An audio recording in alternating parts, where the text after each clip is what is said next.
something about the secrets why Finland has become the famous for its reading culture and its best education system in the world, which is not the best but one of the best anyway.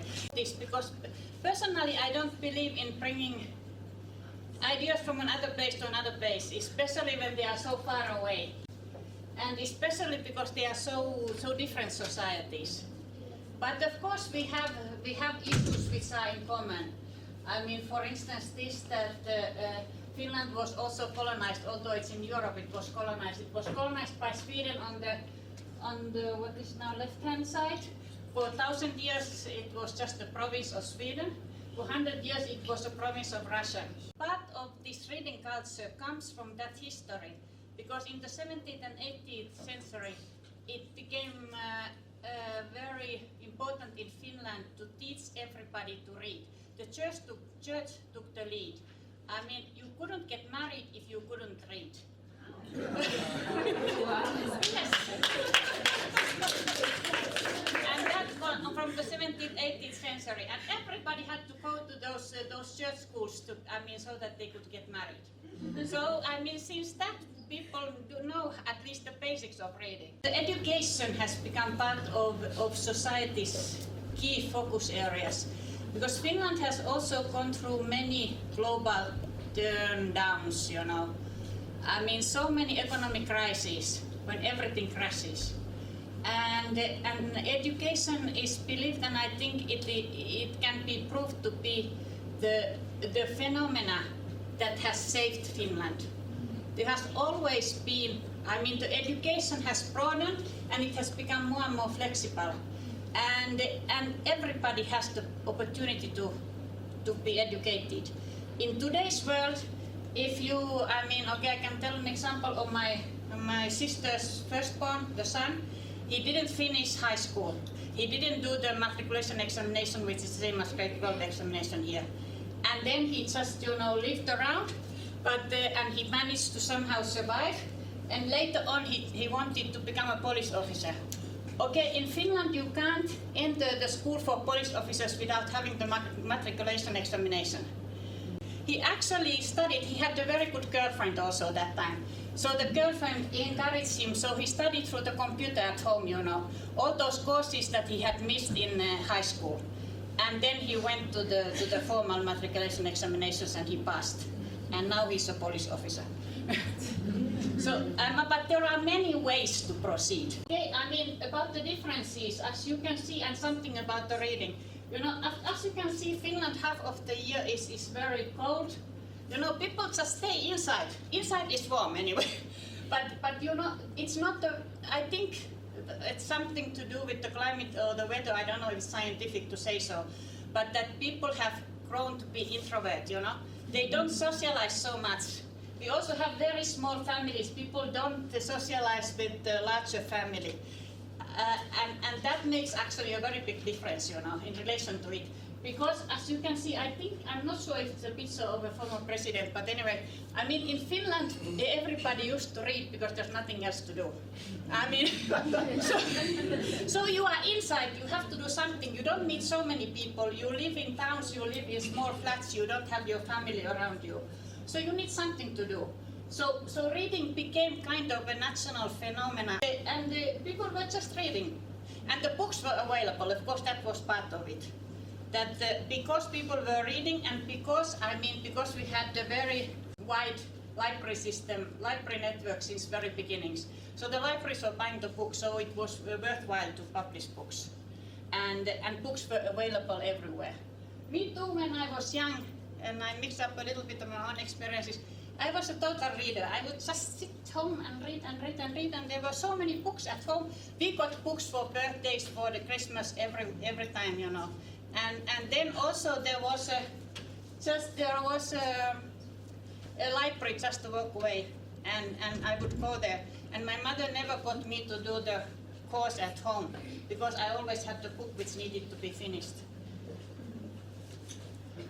Okay, the times have changed, you know. Now we have TV, now we have IT, and Finland is especially very technologically advanced. And also Finnish educators have become worried about whether anybody's reading anymore. or actually people are reading. I mean, the truth is that people are reading, but they're reading through the computer, through WhatsApp, etc. It's short text. But everybody's reading anyway. It continues. And you can't manage without reading. You know, now you have to do your banking, everything with the computer. You can't manage that without reading. You have to be able to read. And the society is also getting more complicated. So actually for you to make difference with false news, etc., in Facebook, in internet, etc., you actually have to be very good in reading, because you have to be able to analyze which is false, which is right. So now in Namibia, I keep on hearing that there's no reading culture in Namibia. I differ. I have a different opinion. I mean, people do read here, but they just read what is important. And also, I mean, people don't read for relaxation because there are other things. You can talk with people, you can go to meet people. You don't read for relaxation, you know? Like in a country like Finland, yes. So, I mean, I have seen, you know, people fighting for newspapers. And everybody is just grabbing the newspaper. You really have to fight for it. And this one, you know, reading your textbooks, I mean, studying, people are very eager to study here to get their masters, to get their PhDs. I mean, people are reading. And they are reading difficult things, otherwise you can't get your masters, your PhDs. So you can't tell me that this is not a reading culture. I have also been a little bit, I was kind of reading a bit more about why would reading be important, I mean, just for this presentation. And I think the main issue there is this one, that we are really coming to a more and more complicated society. And we need to be able to analyze all this information around us. Otherwise we will be fooled by those who give us a lot and ask us to send some money so that, you know, you get this other money back and things like that. We need to be able to analyze and read.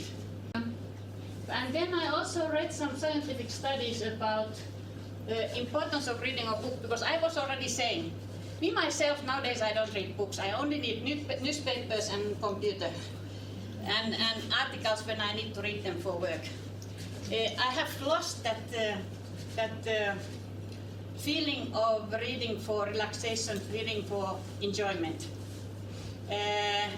Except the newspapers, I like to read newspapers. I have been starting to reconsider it, because I read these studies now, just for this presentation, that reading a whole book actually develops your brain capacity, your memory, your analytical skills, because nowadays I relax and enjoy, you know, Netflix and films and movies.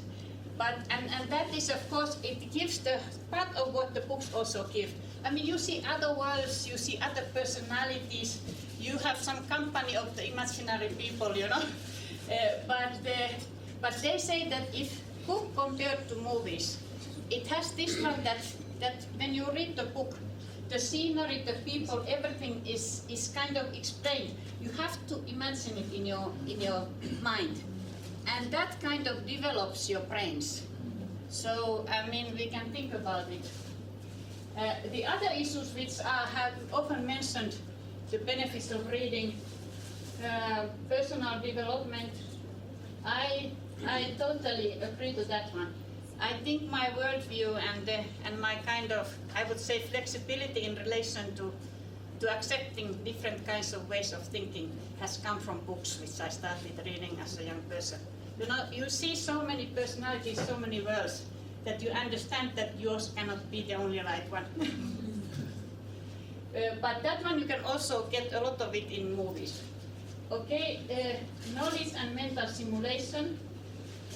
Okay, this one of course is true. I mean, you get deeper when you need to. If you don't just pick up the little fact, but you get the books which has more complexities about how this phenomenon actually is. It's not so simple as that. Of course, then it develops your knowledge levels and your analytical skills. Okay, like I said, relaxation, stress reduction, many people do that with books. I did, but nowadays I'm not. But I mean, this what I say is we are different and we also go through different phases. Okay, because I was asked to tell about something about the secrets, what brought Finland to reading culture. I talked a bit about the history, but then the current, and since maybe almost at least 50, if not 100 years, this promotion of children getting interested in reading, it's considered important, it's always there.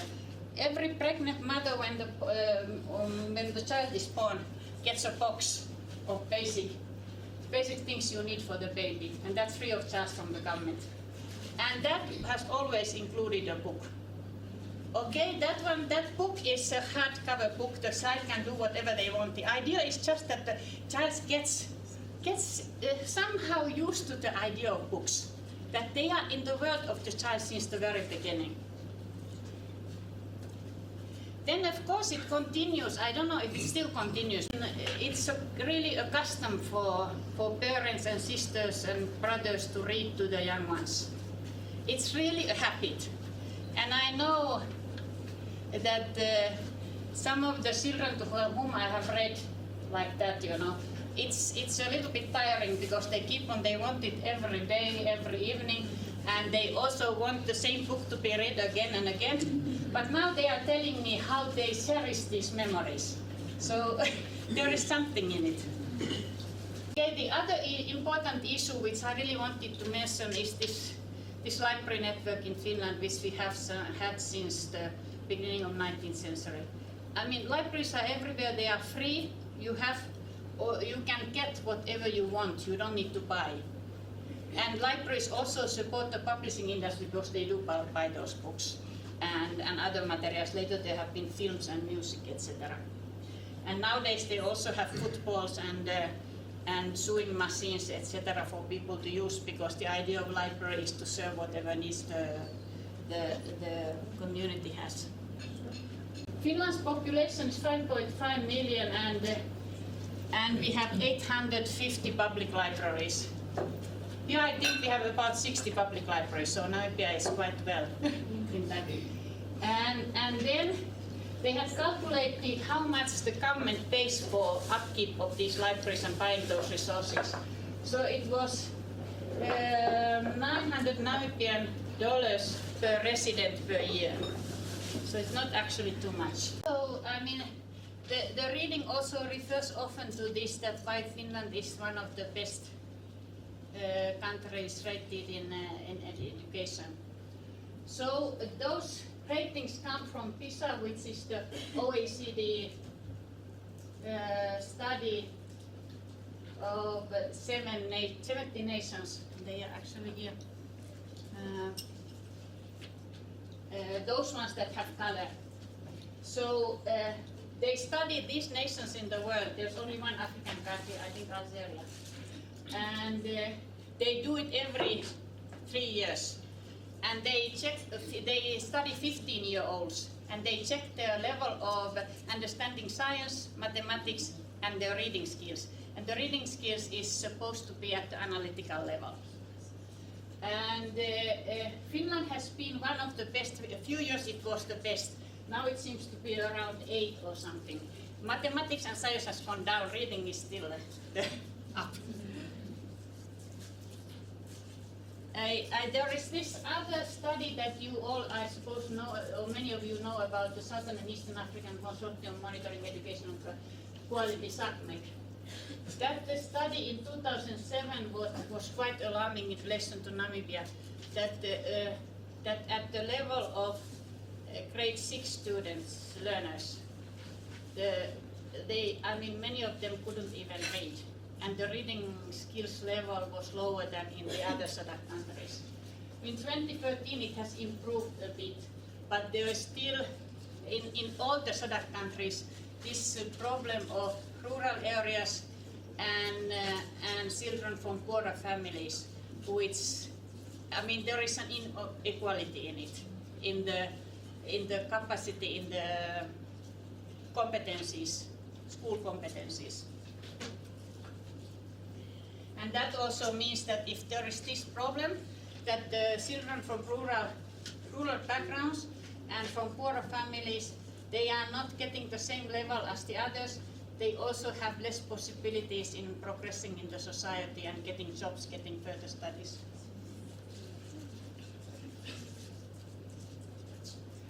Okay, and now I was kind of reading papers of analysts of the Finnish education system. Why? What is the reason scientifically? What are the reasons scientifically? I mean, the other countries that are on top are actually the Asian countries. China, Singapore. So they have a very different system than Finland. I understand that theirs is very competitive. While the Finnish system has its own peculiarities, and that means also that each country must find its own way, you know.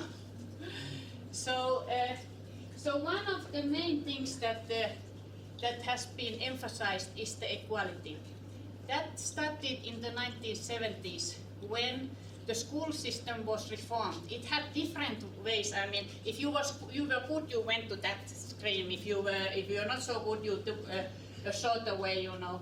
Now, in the 1970s, the school system is the same for everybody until high school. And what these studies have shown is that the students really get to the same level. We should just think, you know, what kind of children's books and do we want to have in libraries, in schools, at homes, you know. I mean, there is something in it that if the book is attractive, either how it was illustrated or either because the story is adventurous. There is sometimes a lot of idea that if, for instance, in schools we need to have educational books. If we want to get the children to be interested in reading and in books, they actually have to be interested, not so educational.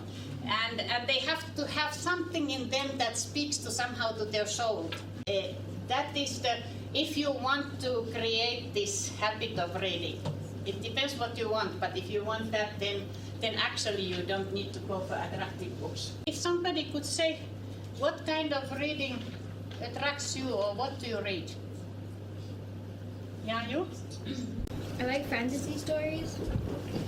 Like, also, doesn't really matter. Sometimes, if the book is interesting, I like novels. Mm-hmm. Anybody else? The Bible. And why is it that you like to read the Bible?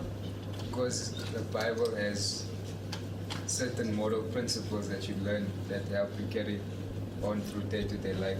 Whether you're a Christian or not, it's a good moral structure. Yes, yes. I think that's one of the reasons why we read, really. And? I love most books and most genres, but I also really love books where nothing actually happens, but the character changes. Well, I like autobiographies because I'm really curious about people's lives. I like to know, I'm very curious, so I like to read real stories, real life stories. But nowadays that is my main reading. I mean, I have read, I think at least all that I have gotten my hands of especially Namibian and South African authors, their biographies. That is also to be somehow part of this society, to learn about it.